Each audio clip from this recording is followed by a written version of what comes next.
I want to talk about Pride and Prejudice, and I want to talk about why I think it's Jane Austen's thesis on marriage as an institution, as a life, and as a fate for the women of her own time and social class.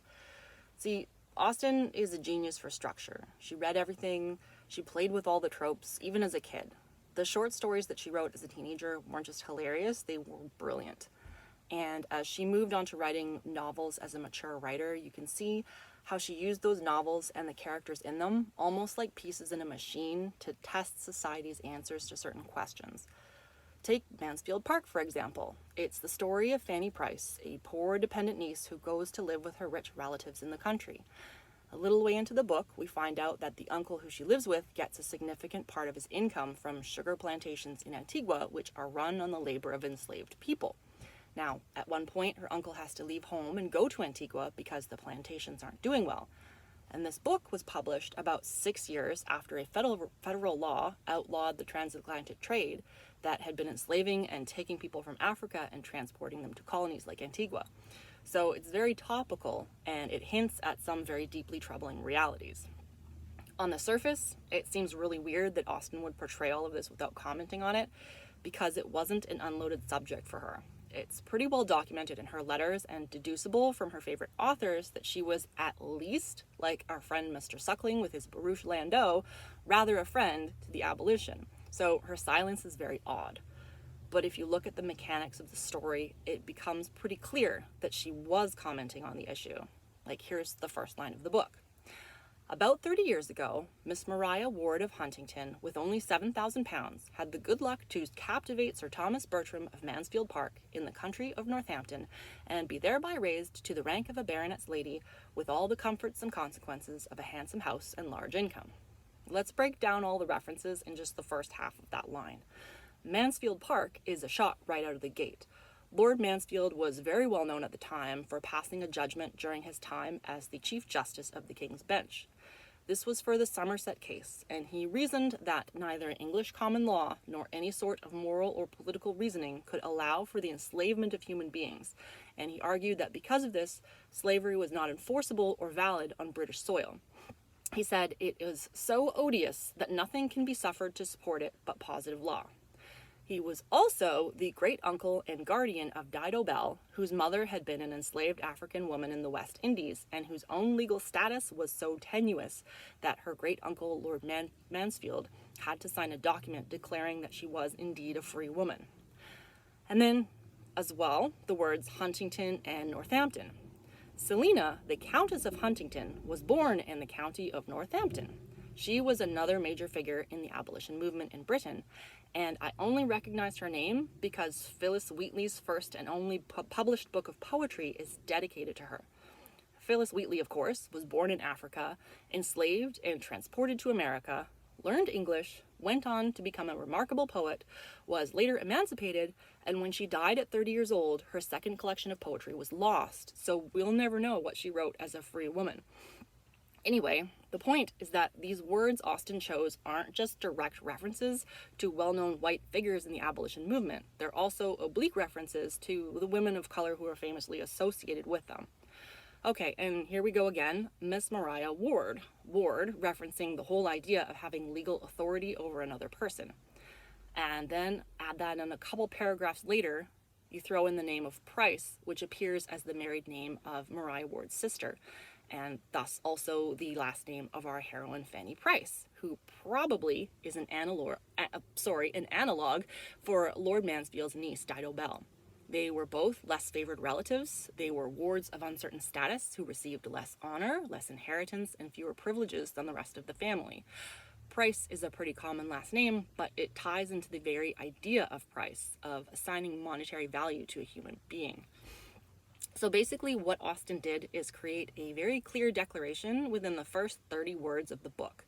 This is before we know where Sir Thomas gets his money, before we know about Antigua. Austen had already dug out all the ground underneath the idea that Sir Thomas's authority has any legitimacy.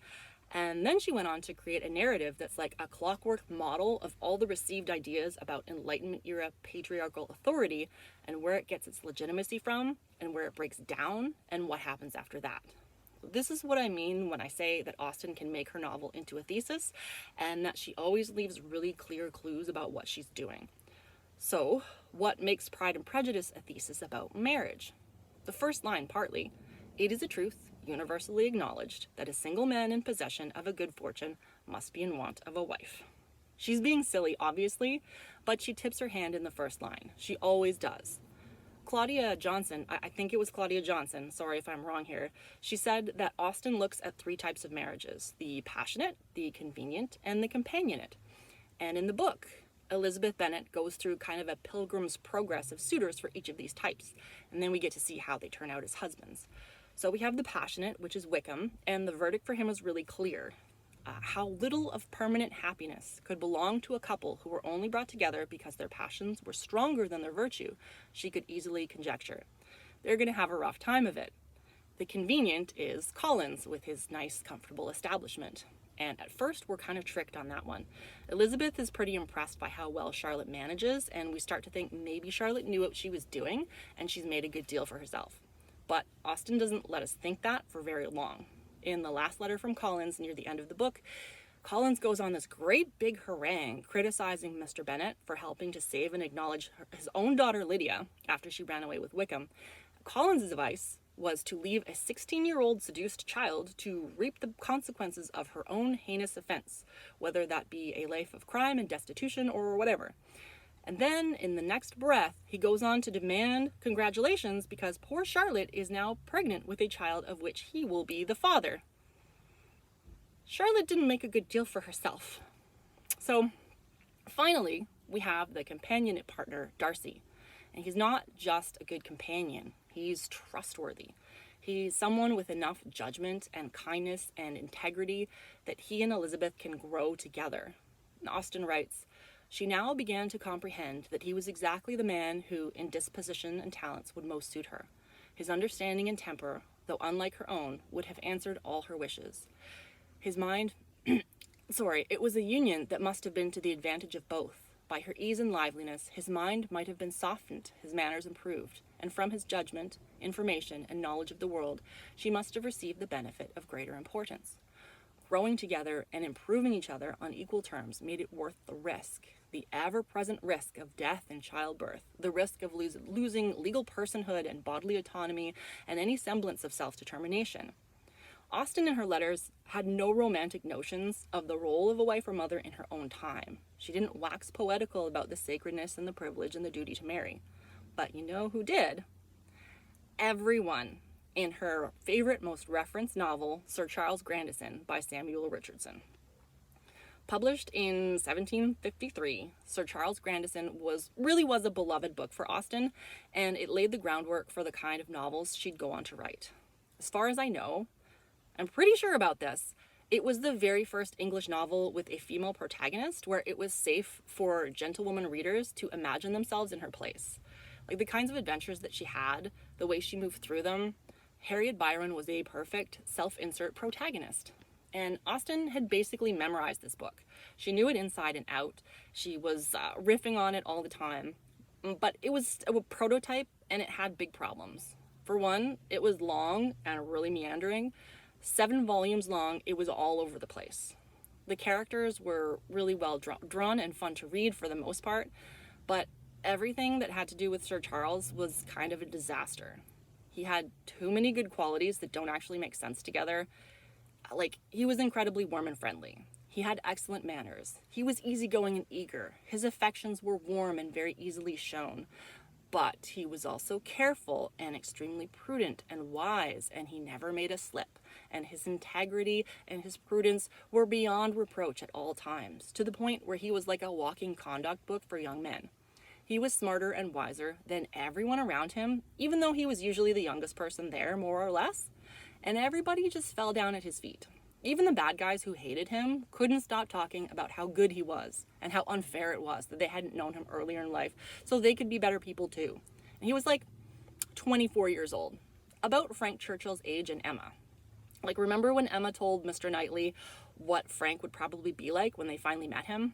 She basically described Sir Charles Grandison exactly, and then Mr. Knightley turned around and told her that nobody could stand a guy like that in real life.